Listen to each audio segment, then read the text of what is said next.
Hey, guys. Today we'll be going to recap the next 3 chapters of Transmigrating to Another World once more. Don't forget to like and subscribe to this channel for more interesting recaps like this. The lady leader growls at them, burning red with anger while Sihan nervously wonders how he managed to forget such an obvious detail while their hunt. Alita adds fuel to the fire by mentioning that even a legend can overlook such details, to which an offended Sihan tries to explain that it's been a long time since he's fought them. A determined Zeon intervenes, asking his Sir Sihan to let him handle the lady wolf alone to show him his skills. Sihan, unimpressed, tells him to go ahead. Zeon prepares himself to impress Sihan as he recalls his embarrassing first impression by being struck and buried to ground twice. He gets ready to aim and imbues his fighting energy, determined to catch Sihan's eye, but that only impresses Alita, and Sihan, on the other hand, stands there bored on why is he being so dramatic. The wolf growls, and Zeon also screams, and they both entangle in a powerful fight, and Zeon actually has an upper hand against the giant angry wolf. Alita stands there amazed by Zeon's talent and how he is the one leading in fight steadfastly. She now surely thinks he went easy on her back when he attacked her. Sihan also stares thoughtfully and replies to Alita that she's pretty strong for her age, but this guy is pretty amazing. Alita sounds half offended on behalf of Zeon as she thinks he is a genius and not just a pretty amazing, to which Sihan nervously chuckles that the people he saw back then were actual geniuses, so he thought of it as pretty talented. He further clarifies that he himself is not a genius, and just as special due to him being from another world. He impressively calls Lavina a real genius, which baffles Alita. Zeon keeps fighting and even successfully lasses through the flame the wolf kept spitting, but as soon as he went on to strike the wold, the same way as Alita, the lightning magic strike throws him off in an embarrassing way. This embarrasses Alita even more since she now saw in third person how pitiful her defeat was against the male wolf earlier. Even Zeon gets up embarrassed and confused on how an Ignis wolf is using lightning attacks now. Trying to restore her embarrassment, Alita takes a step forward trying to end this now, but Sihan cuts her off that he'll deal with her if she's escorted to using magic. That's when a bulb of realization lights up in Alita's head and she figures out that magic does not work on Sihan. She realized that back then too the monster army was feared because magic didn't work on creatures from other worlds, and even the strongest Magians fall short in front of the otherworldly creatures. Sihan moves swiftly through the flame of the wolf, arrogantly saying that won't work on him, and it's this fact that helped him survive for so long back then too. He dramatically builds that he only pretended to dodge back around people, but now he doesn't have to, but before he get more arrogant about it, he actually is struck off just as pathetically as the earlier two by the magic. Alita looks at him bored and disappointed while Zeon has his jaw hanging. Alita mocks him of this being another deja vu while Sihan lies there shocked and embarrassed on how magic worked against him, as it has never happened before.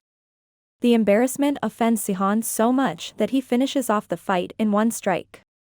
Zeon worriedly asks if he's okay, to which Sihan just tells him to cut out the formality of using it "sir" with his name. Suddenly the wolf's body starts disintegrating into blue fragments of the magic energy, which confuses the three on what happened.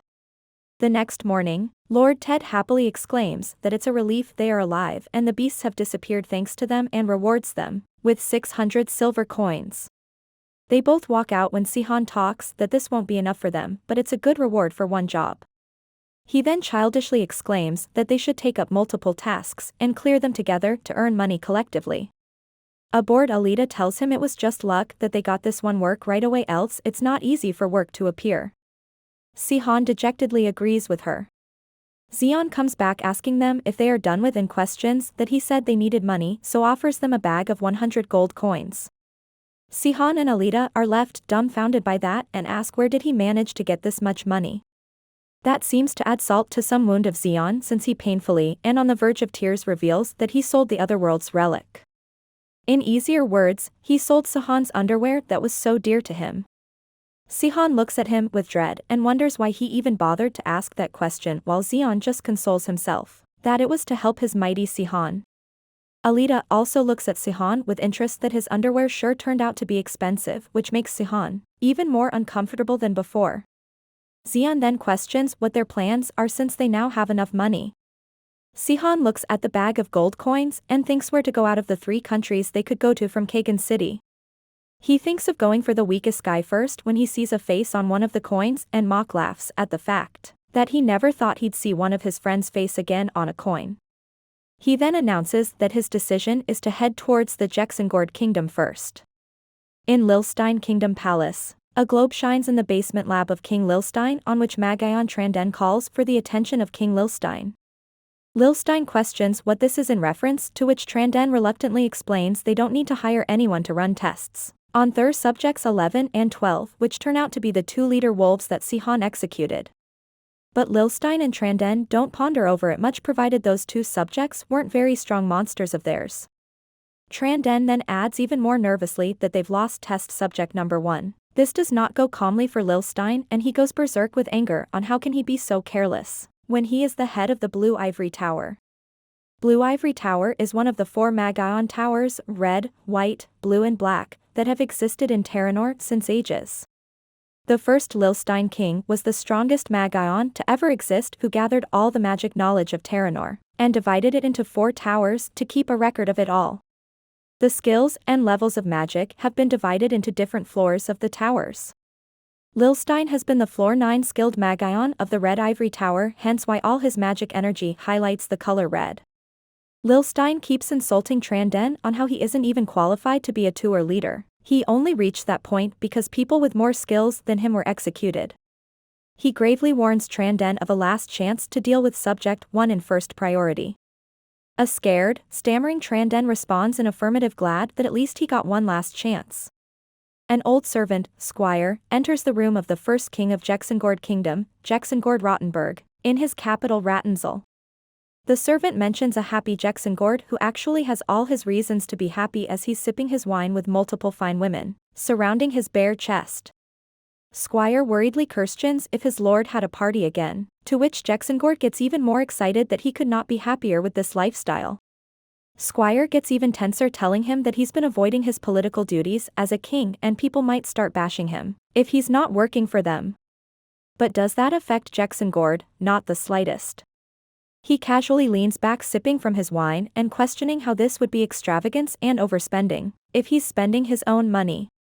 Squire looks at him with a dark blank look that the problem is that the money he's calling his own is coming from his people. But just like a typical thick-head political, he arrogantly rants about how he's not tyrant like the previous ruler who imposed 60% taxes, put people to slavery, etc.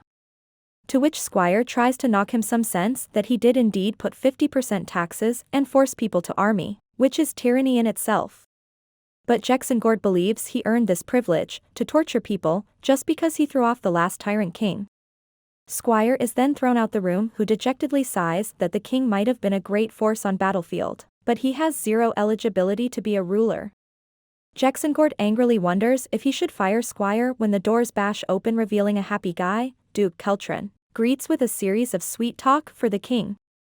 This automatically puts the king in a good mood since obviously he likes Keltrin. Keltrin informs him to handle some documents. The big bulky king looks at the documents for a moment like a kid who can't even read, and then nonchalantly throws the documents, telling a shocked Keltrin to deal with the minor duties. As for him, his duty is only to protect the physically weak people. In the outskirts of Rattensel, the 3 musketeers stand in front of a lousy house that Sihan bought as a base, since a long stay in a motel would cause unwanted attention for them. Xian dramatically sighs that if he knew Sihan needed a house, he would have sold his own to buy a better house for him. The other 2 just ignore his antics and enter the house that looks like crap with all the dirt and trash. Xian enters and gives the place a death stare, which creeps Alita and Sihan, who are right away thrown out of the house since Xian's OCD has been triggered. For the next couple moments, Sihan and Alita hear questionable voices from the guy cleaning the house. But the house looks spotless when they enter again, amazing the 2. Xian wipes a tear seeing Sihan's impressed look, but panics on seeing a dirty spot, which earns a bored look from Sihan, while Alita plots in her mind that she can just spit on ground next time she ends up facing Xian in a fight. Sihan grins evilly, ready to plot against Jexengord now that their base has been established. Xian briefs Sihan that the 6 kingdoms have been divided into 3 categories: the strong, the average, and the weak kingdoms. The Lilstein Kingdom and the Irathius empires are the 2 stronger ones. The average ones include the Saffron and Fios kingdoms, whereas the weaker ones are the ones that have shown practically no progress in the past 10 years. These are the Jexengord and the their anti-kingdoms. But even so, the stronger kingdoms also aren't too strong in comparison to the rest of the kingdoms. Zeon further tells him that there have been conflicts between all these kingdoms too, and gives a reference to the latest Kargan War that was a conflict between the two stronger kingdoms overruling the Kargan city, but the violent approach of the Jexengord king to declare a war against whoever tries to take control first. This ended up in a settlement to divide the rule over the Kargan city. Sihan processes all this and talks while they walk out that he figured they won't be on their best terms since they are rulers now, and they always have been troubled in head since they banished him. This angers Zeon, who talks ill about them to kill a true hero, and he shows self-remorse for serving for those rulers. Sihan just looks at him telling him he wasn't killed. Sihan enthusiastically asks an exhausted Alita how her training has been going. She nervously tries to show him her failed attempt of thousands change energy that change her to a hideous manly face for a moment, and then it just changes back to normal face. Sihan could not control his laugh at how she looked, but Alita is not amused, only pressurized about not being able to control this transformation. Sihan consoles her that she doesn't need to rush and should try to calmly have the fighting energy solidify an imaginary make-up over her face. Alita listens to him with focus and then patiently tells him that it's the third time he's given her the same explanation, and he should try explain it some other way if he can. Sihan chuckles, telling her he doesn't understand it completely either, he's just phrasing how Leviné explained it to him. Alita asks him to explain how he mastered it then. Sihan reckons it impossible, which confuses both Zeon and Alita. Sihan explains that the bodies have similar properties of people from Earth and Terranor, but how they perceive magic and fighting energy is different. These two aren't things one is born with, and one has to find it in himself, which is a very hard thing for a Terranor being to do, but it's relatively much easier for an Earthling to do.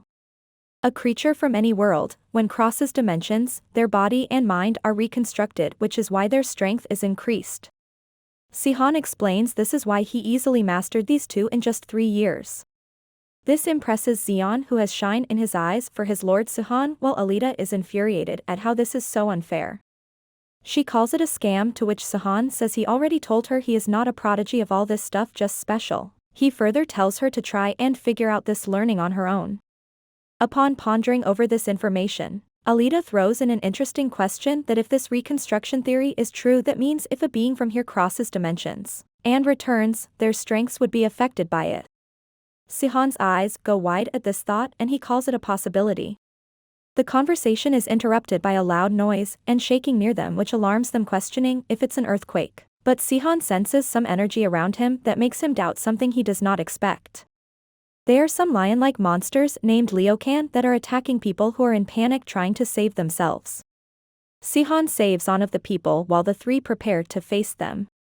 The three are puzzled at the possibility of finding 30 Leocans appearing in the main city and attacking people, making them seriously question the security and regulations of the city.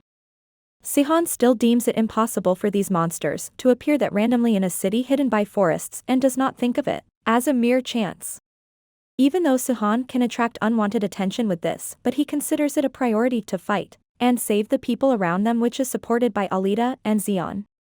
They start fighting of the Leocans when some soldiers behind them halt them.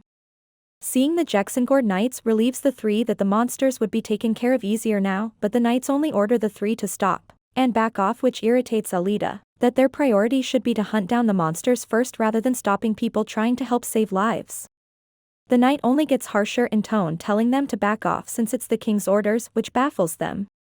Sihan suddenly feels another familiar energy around him and looks around frantically, sure that his former ally Jexengord is around somewhere. Jexengord enters with an attitude, questioning arrogantly about the audacity of some low-life beasts to try and harm his people.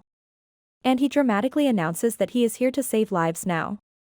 Hope you all enjoyed the video. Give it a big thumbs up, tell your reviews in the comments section.